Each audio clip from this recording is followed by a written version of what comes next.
Bom, agora a gente vai começar a falar sobre crochê especificamente, tá? Vamos abordar outras técnicas, outras situações depois, mas agora, nesse momento, a gente vai começar a falar sobre o crochê. E a primeira coisa que vocês vão ter que decidir, e aqui eu tô falando para quem tá começando de repente do zero, é que fio e que agulha você vai usar. Fio você pode usar uma infinidade de linhas normais, linhas finas de algodão, linhas grossas de algodão, pode usar lã, pode usar o barbante que é o algodão, mas que não foi mercerizado. Você pode usar acrílico, malha, o que você quiser. O problema é que cada fio tem o seu desafio. Ah, até combinou, né? Cada fio tem um desafio. Se você usar uma malha, por exemplo, você precisa, a princípio, ter um pouco mais de conhecimento, porque a malha é um pouco mais trabalhosa. Um fio acrílico com algodão, aqueles que misturam acrílico e algodão, ele pode ser um pouco brilhoso, desfiar um pouquinho. Inclusive com relação à cor, porque se você pega um fio preto e você ainda não tem habilidade para usar, para fazer crochê, para identificar os pontos sem enxergar exatamente o que está acontecendo, você vai ter problemas depois para resolver os problemas que aparecerem no caminho. Você tem que pegar alguma coisa que visualize. Então, uma cor mais clara, mas não tão clara assim para não te dar muita dor de cabeça, porque se você vai fazer, refazer um branco, vai ser manuseado, vai ficar sujo logo de cara. Então, escolha uma cor bonita que te agrade, mas que não seja nem escura demais, que atrapalhe a visualização do que você está fazendo no primeiro momento, e nem clara demais.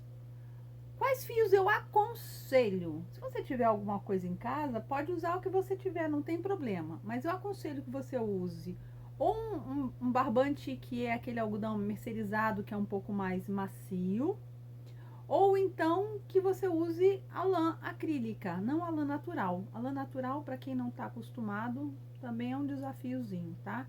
A lã acrílica, olha, essas lãs que a gente encontra aí, tem um monte que é bem baratinha, que você pode usar, fazer, refazer, que não vai te dar dor de cabeça e que não seja muito grossa.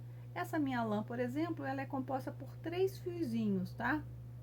É uma lã não muito grossa. E para ela eu estou usando uma agulha de tamanho 2,5. Ah, importante. Ao contrário do tricô, que tem como fazer o tricô à mão ou à máquina, e existem máquinas manuais, máquina que você faz com manivela, como aquelas circulares, ou máquina elétrica, a máquina manual que você corre o carrinho, máquina que parece um tear. O crochê é um dos que você tem que fazer com um instrumento único, que é a agulha. Você vai ter um monte de coisa que vai usar para marcar, para te ajudar a fazer algum recurso específico, mas basicamente o que você precisa para fazer crochê, além das suas capacidades físicas e mentais e emocionais, é uma agulha e um fio, tá? E digo mais, existem pessoas que fazem crochê sem agulha, elas fazem com a mão. E é possível fazer, porém requer uma habilidade extraordinária e de preferência tem que fazer com fios muito grossos. Você vai ver gente fazendo com fio grossão assim, dá para fazer.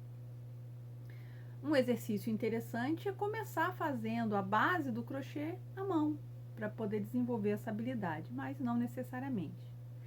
Mas, gente, para fazer crochê, começar, ou se aprofundar, ou persistir em terminar uma peça, a principal habilidade que a gente tem que desenvolver é a paciência. Tem que ter paciência com quem está te ensinando, tá? Tem que ter paciência contigo mesma, aceitando o que você tem de passos e de evolução. E tem que ter paciência com o material, porque se você comprou um material que não é tão bom assim, você não pode exigir dele, né, que ele seja espetacular. Se a agulha está quebrada, por exemplo, essa minha agulha está tortinha, mas ela não está quebrada não. Ela está torta de tanto eu usar. Isso acontece quando eu trabalho principalmente com malha. E você tem que ter paciência para passar as etapas. Esse nosso processo de autoconhecimento é justamente uma etapa que a gente não passou lá atrás, né? Se a gente não passou pelo processo de autoconhecimento quando a gente começou a se desenvolver, no meu caso específico, agora eu estou tendo que fazer isso. Então, para o crochê, paciência também é importante. Dica: antes de começar, fique confortável, relaxado, relaxada. Fique num local que te dê um pouco mais de segurança, né? Não vai fazer crochê sentado num toquinho que te machuque. Senta num local legal, que você possa ficar ali tranquilo, de repente em cima da cama com as pernas esticadas, ou um banquinho com a perninha para cima, assim, né? Procure um local que te deixe feliz. Coloque uma música para meditar, coloque alguma coisa, mensagens que você goste de ouvir para estar ouvindo no local, quando estiver fazendo, não quando estiver assistindo a aula de alguém, mas quando estiver fazendo sozinho. E se fizer aula, assista fazendo a aula, depois tente sozinho sempre, tá? Não fique dependente de alguém te falando passo a passo. E importantíssimo, a gente tem que respeitar o corpo. Isso vale para todas as etapas da vida. Então, à medida que for fazendo, lembre de tomar água, ir ao banheiro, alongar a coluna, alongar o corpo e alongar as mãos. Uma forma boa é fazendo isso aqui.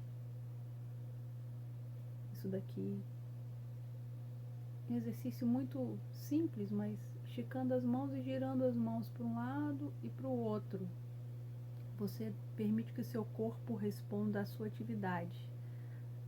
Se exercite, se não estiver fazendo exercícios com periodicidade, sai, vai dar uma volta, uma caminhada e depois senta para fazer de novo o crochê. Cuidado com os olhos, com a iluminação. E se eu estiver falando muitas vezes, eu utilizar um discurso voltado muito para mulheres, é porque é o hábito de falar com mulheres sobre crochê, mas não é exclusividade feminina. O crochê é uma atividade que ajuda qualquer pessoa que queira se tranquilizar e achar um caminho de autoconhecimento. Essa é a primeira coisa que eu falei sobre crochê, que foi sobre o fio e a agulha. Não vou falar tecnicamente sobre os fios agora, depois a gente pode conversar sobre a diversidade de fios que existem, mas isso é uma coisa técnica que não tem necessidade. À medida que a gente for fazendo as peças, a gente fala qual é o fio ideal ou sugerido para isso. Mas importante vocês terem uma agulha que seja confortável, um fio de tamanho equivalente e para começar a trabalhar. Essa equivalência de fios a gente vê normalmente na embalagem. Não importa qual é a marca do fio que a gente está usando, tá? Mas a embalagem vem com uma indicação de agulha para se usar. Quando você vê uma agulha reta, aqui embaixo, aqui fala 2 e 2,5 e aqui em cima uma agulha cruzada é tricô. Agulha reta é crochê. Se você, à medida que for fazendo crochê, perceber que o seu ponto é muito apertado, você tem que usar uma agulha maior, mais grossa. Então, se ele é muito apertado, você usa uma 3 em vez de uma 2,5. Se você perceber que seu ponto é muito frouxo, você usa uma agulha menor. Se ele é soltinho. O que é um ponto apertado? À medida que a gente vai fazendo, ele fica difícil de passar a agulha. Fica duro de passar a agulha. Qual a necessidade de fazer tanta força assim, gente? Não tem necessidade, a gente faz força para outras coisas. Para o crochê não precisa ser folgadão, preguiça, mas não tem que forçar a mão. A gente pode fazer de uma forma que seja confortável. Primeira palavra, primeira dica, paciência. Até daqui a pouco.